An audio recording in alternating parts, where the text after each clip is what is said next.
munaasabad si ballaaran loo soo agaasimay oo lagu soo dhaweynayo abwaan xasan saleebaan dhuxul laab saalax oo ka caana dhammaan bagayga ay degaan dadka ku hadla afka Soomaaliga ah ayaa lagu qabtay magaalada Nairobi ee dalka Kenya. munaasabadan oo ay soo qaban qaabiyeen xubno ka mid ah jaaliyadda Soomaaliland ee ku nool magaalada Nairobi ayaa ahayd mid ay isugu yimaadeen dadweyne aad u tiro badan oo isugu jira ganacsato, siyaasiyiin, waxgarad, abwaaniin, fanaaniin iyo dhammaan qaybaha kala duwan ee bulshada. ugu horreyntii ayaa halkaasi hadallo kooban waxaa ka soo jeediyey gudoomiyaha jaaliyadda Soomaaliland ee dalkani Kenya Saciid Cabdiraxmaan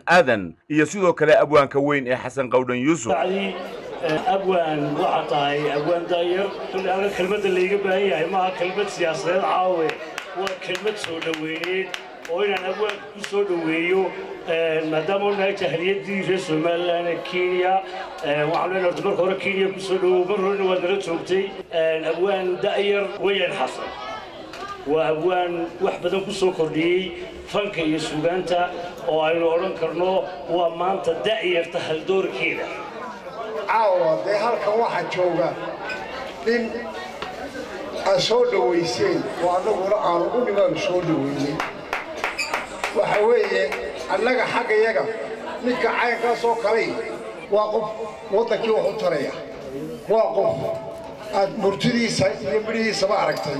marka waxa leeyahay horta isagana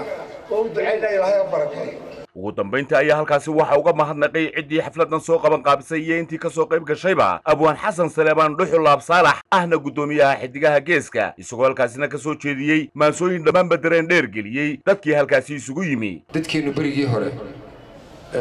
bahasha la yiraahdo TB-da aad ayay u nacbaayeen qofka uu cudurka TB-du ku dhaco inta badan way qarsan jireen qarsashadaasi maxay keeni jirtay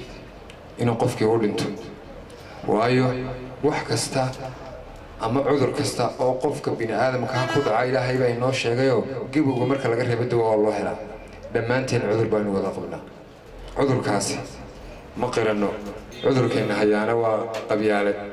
waxaad godob ka faantaa waxaad ceeb ka gubataa waxaad guul ku hirataa waxaad tala gorfaysaa